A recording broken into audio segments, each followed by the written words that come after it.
Hello' guys, কি খবৰ আপোনালোকৰ? আশা কৰোঁ সকলোৱে ভালেই আছে। আপোনালোকে চাগে যিসকল আহিছে ইয়াত আপোনালোকে ধৰিব পাৰিছে আমি ক'ত আহিছোঁ, আৰু যিসকল অহা নাই আপোনালোকে ভিডিঅ'টো সম্পূৰ্ণ কৰি চাব। শেষত কোৱা আছে ক'ত আহিছোঁ। এইফালে দেখিছেনে সৰু ল'ৰা ছোৱালীয়ে খেলা স্থান, আৰু এইফালে শিকাই আছে তাল নাম, আৰু বিভিন্ন প্ৰতিমূৰ্তি স্থাপন কৰা হৈছে এই জেগাডোখৰত। ষ্টেডিয়ামৰ নিচিনা কিবা আছে, বহুত ভাল। আৰু আপোনালোকক এইখিনিতে কৈছোঁ, মোৰ যদি চেনেলটো ছাবস্ক্ৰাইব কৰা নাই আপোনালোকে ছাবস্ক্ৰাইব কৰি দিব, আৰু অলপ আগবাঢ়ি যোৱাত যাতে মোক অকণমান সহায় কৰে। আৰু ডেছক্ৰিপশ্যনত গৈ যদি মোক ইনষ্টা আৰু ফেচবুকত ফ'ল' কৰিব বিচাৰে তেতিয়া আপোনালোকে ফ'ল' কৰিব, মই আপোনালোকক ফ'ল' বেক নিশ্চয় দিম। বিভিন্ন গছপুলি প্ৰতিমূৰ্তিৰে মানে এই জেগাডোখৰ সুন্দৰকৈ সজাই ৰাখিছে, আপোনালোকে দেখিবলৈ পাইছে। আমি আজি আহিছিলোঁ মাধৱদেৱ কলাক্ষেত্ৰ, যোনখন নাৰায়ণপুৰত অৱস্থিত। আপোনালোক যিসকল আহিছে তেওঁলোকেতো গম পাইছে, আৰু যিসকল নাই অহা তেওঁলোকে অতি সোনকালে আহি যেনে চাই তাকে আমি আশা কৰিলোঁ।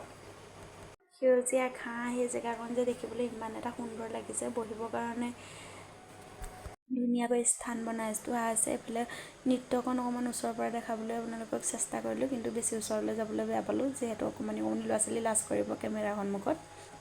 আৰু এয়াই আমাৰ নাৰায়ণপুৰত অৱস্থিত মাধৱদেৱ কলাক্ষেত্ৰ। ইমান এটা সুন্দৰ পৰিৱেশ যে হ'ব আমি ভবাই নাছিলোঁ।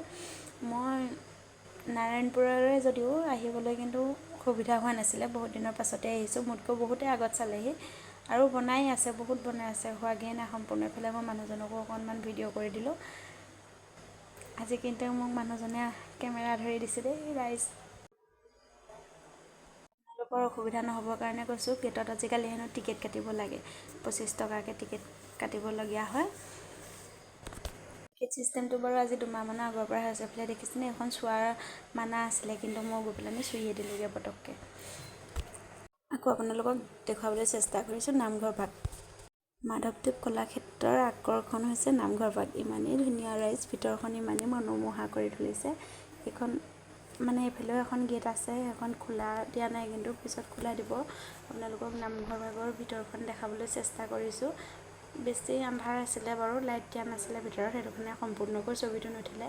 তথাপিও দেখিছে নহয় ৰাইজ, ইমান ধুনীয়াকৈ গামোচা পিন্ধাই থৈছে। এইফালে লিখিত আছে, কোনোবাই যদি দান দিয়ে মানে সেই দান পাত্ৰত দি থৈ আহিব পাৰিব। এইফালে আমাৰ দুটাক কেনেকুৱা লাগিছে কমেণ্ট এটা কৰি ক'বলৈ নাপাহৰিব। এইফালে মই মাজতে ফটো একপি উঠি ল'লোঁ, তাকো আপলোড দি দিছোঁ। আপোনালোকে কেনেকুৱা লাগিছে কিন্তু জনাবলৈ নাপাহৰিব দেই। এইফালে দেখিছেনে ইমানেই ধুনীয়া পুখুৰী ৰাইজ, ইয়াৰ পানীখিনিও বহুত চাফা।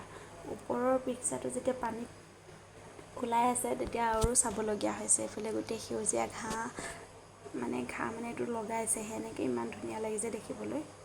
আশা কৰোঁ দেই আপোনালোক সকলোৱে আহি এবাৰ চাই যাব বুলি। বিশেষকৈ লখিমপুৰ, গহপুৰ এইবোৰৰ ওচৰৰে হ'ব বাৰু। আমিও লখিমপুৰৰে হয়, লালুকৰ। এইফালে দেখিছেনে ওপৰৰ আকাশখনৰ ছবিটো ইমান ধুনীয়াকৈ তলত জিলিকি আছে, আৰু গোটেই এইফালে যে দেখিছে গেট ৱালখনত গোটেই মানে পিকচাৰ আঁকি থৈছে। আৰু এয়াই হৈছে মাধৱদেৱ কলাক্ষেত্ৰৰ মেইন গেটখন, দেখাইছোঁ আপোনালোকক। এতিয়ালৈ বাই বাই ৰাইজ, আকৌ লগ পাম নেক্সট ব্লগত। Love you guys.